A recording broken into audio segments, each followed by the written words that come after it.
Hello, this is Billy Core from the Nostalgia Mall, and look at all this red.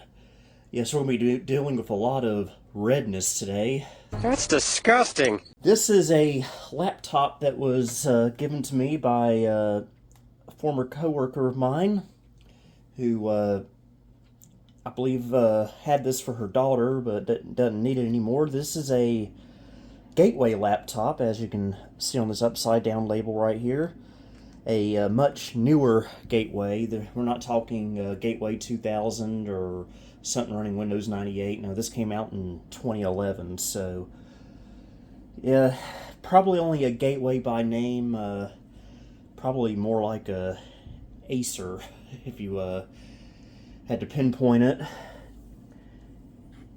But it's something I didn't really care a whole lot about until I got to thinking, I could probably shoehorn Windows XP on here, and this would probably have way more than enough power to run all my retro games from that era.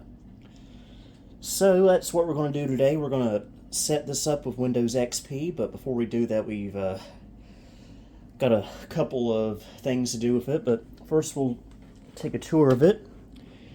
Yep, red.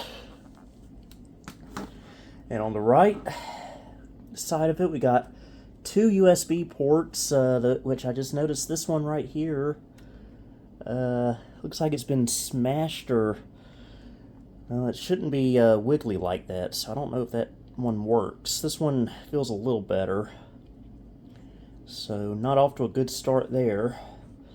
DVD-RW drive. On the back, got nothing but the battery. On this side, we got our power, VGA out, Ethernet, HDMI, another USB, and microphone headphone. And on the front, we have a SD card slot. And we'll open it up, and you can see the first thing we're going to have to deal with. We have a pretty nasty keyboard. We're missing the 2 key and the left arrow key. But I do have a replacement over there that we're going to try to slam in here. And I believe this is a 15-inch display with a webcam. So yeah, this is going to be way too new for most people for Windows XP. Most of my XP, my preferred XP laptops are from the Core 2 Duo era. For instance, this Dell Latitude D830, which I still need to make a video about. And the Latitude D630, which I think I've made a video about. Both very, very good laptops. But my theory is that if we go with something a bit newer, like this one, it should be a XP powerhouse. I would not run anything newer on here, honestly. It'd be kind of useless. I think this originally came with Windows 7, but you can't really use Windows 7 anymore, unfortunately. And it did come with a refurbished Windows 10 key on the bottom of it, but one, probably way too slow for Windows 10 now, and two, Windows 10 is going out of support in a couple of months, so yeah, and you can always do Linux, but XP is more fun. I'm sorry. Now, the specs of it, I'm not sure. With this being from 2011, I want to say maybe Intel Core i3, Sandy Bridge era, or it could be AMD for all I know. Which, if that's the case, we might have halfway decent video. Which even Intel HD video from that era would have been very nice for Windows XP. Okay, I've got some parts for this laptop to make it a little bit more complete. This does still have its original, I want to say 320 gig SATA hard drive and 4 gigs of DDR3 memory. But I would like to upgrade it a little bit, so went on Amazon and bought this very cheap 128 gig SSD. And this, I believe, is a keyboard for this laptop. So let's get going. I'll open this box. Okay, here's our replacement keyboard. Brand new, I believe. And we have a left arrow key and a 2 key. So the question is, how do we get this in here? There we go. No, I'm not that stupid. I didn't close the lid all the way. Okay. Truth is, I got to figure out how to put it in here properly. I probably need to look up something online, or I could just wing it and see how the screw situation is on the bottom. Okay, this has got to be one of the worst designs I've ever seen for a laptop keyboard, at least with removing it. It took me forever to figure out how to get it out. There's tabs that it goes in up here that you've got to push on. And in the process, I removed a whole bunch of other keys, as you can see. Thankfully, this was the old keyboard, so I think now all we have to do is take this ribbon cable out. Okay, let's see. Go.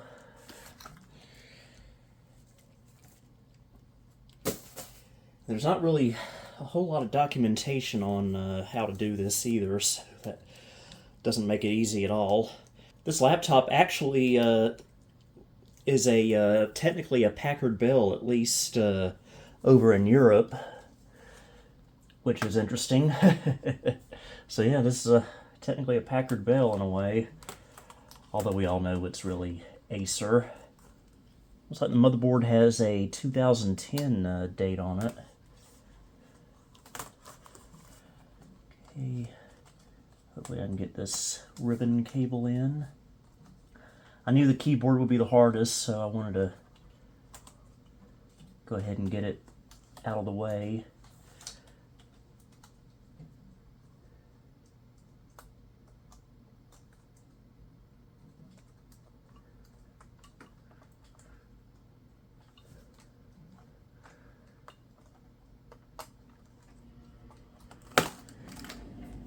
I think that did it. I think we only get one shot at getting this keyboard in, because I'm afraid if I mess something up, I won't be able to get it back out without breaking it like the other one. So I'll just leave it like this temporarily. I know I probably shouldn't close the screen yet, but I'm going to go ahead and do the SSD. I'm going to just keep the keyboard like that until I know I got the ribbon cable in properly. Oh, change screwdriver heads. I really should be putting a towel down on this, but this laptop is already pretty scuffed up. Yep, Windows 10 Pro refurbished license.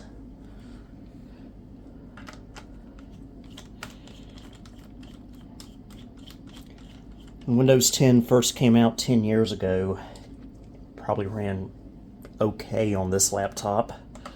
So I don't exactly know the specs of it yet because I haven't turned it on. I'm hoping it works.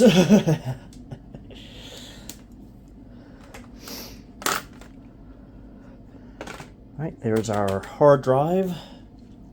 That will be going bye-bye. There's a little pull tab here. Can we get it?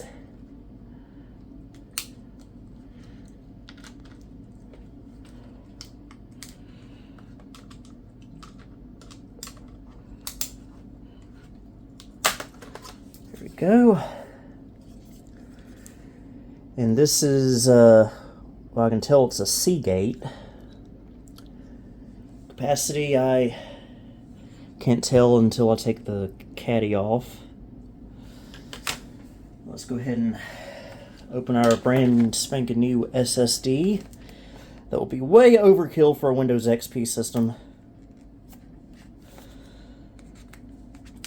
But hey, I want to give it the best shot it can have.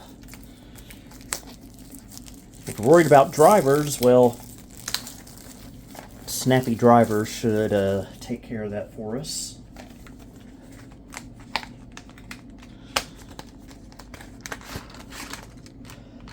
Even comes with a little screwdriver. Amazing how cheap these are. This was only like $15, $20. Whereas 10 years ago, when these SSDs were first hitting the market, 128 gig was like $100 maybe, if not more. So, don't really need all this. Just need the SSD.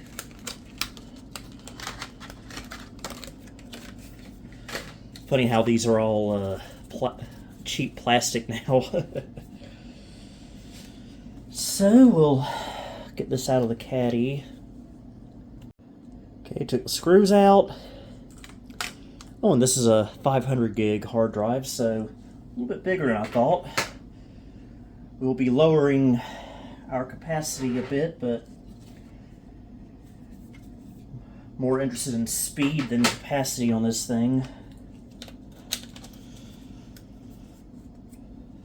Go.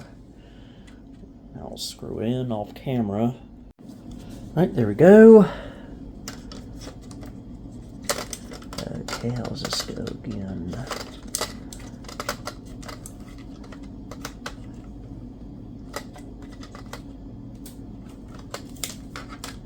It goes like this.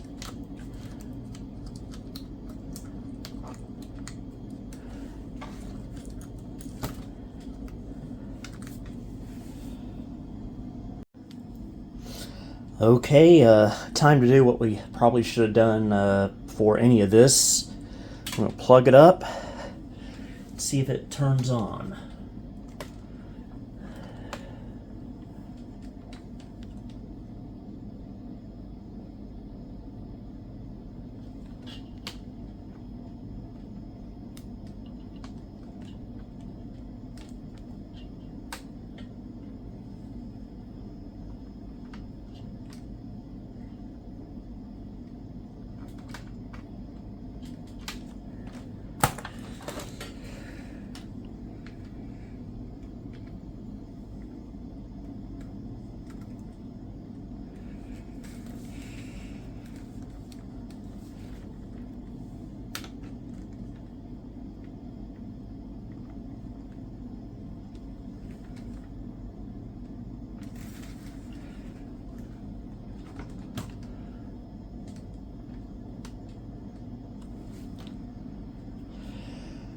Okay, the cord is very loose though. Something might be wrong with the jack, but as you can see, it's posting. Okay, does the keyboard work? Yes. So when I'm using this, I'm going to have to be very gentle. In a minute, I'll put this in permanently. Oh no. Why did they put a BIOS password on this? Why? Why?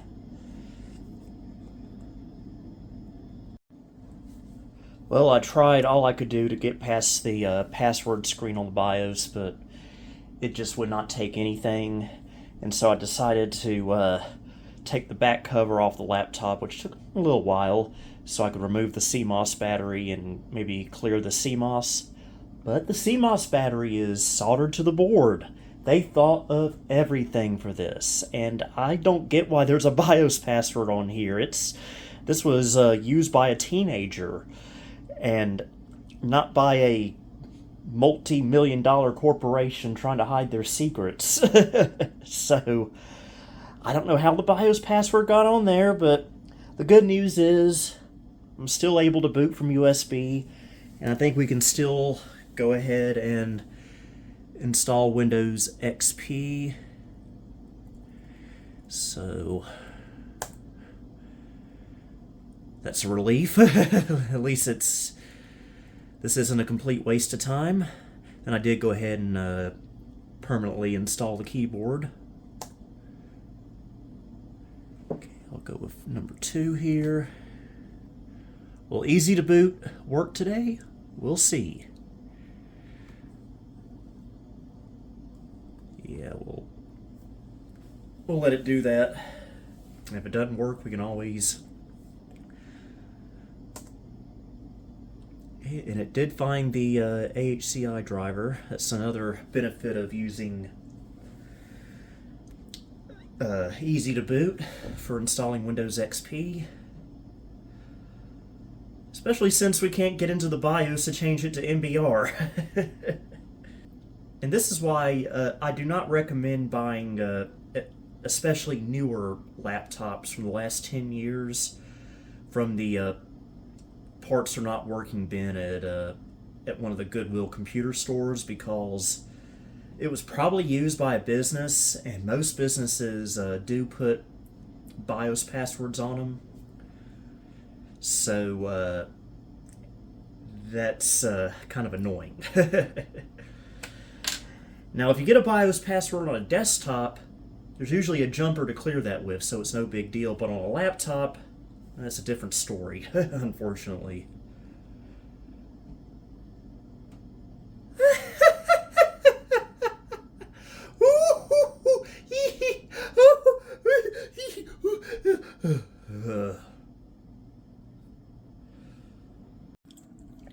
And I think we're going to have to end the video here. No matter what I do, I cannot get XP to see that SSD. I think the SATA controller on this laptop is just completely incompatible with XP, even with Easy to Boot. So I think this laptop is just going to have to be relegated to a parts laptop, which was what it was originally going to be. I wish this video had a happier ending, especially since I haven't had a video in like a month. But there's just too much stuff wrong with this laptop, with it not seeing with XP not seeing the SSD, and the BIOS password issue, and the power jack being very loose. It's just... I hate that I spent money on this thing. That's the problem. I paid for a new keyboard and drive for this, and all for nothing. So, hopefully I'll be back next week with a video with a happy ending. Until next time, this is Billy Core, signing off. Thank you for visiting the Nostalgia Mall. Please follow me on social media for channel and project updates. You may also support me on Patreon or as a channel member if you'd like. Until next time, this is Billy Core, signing off.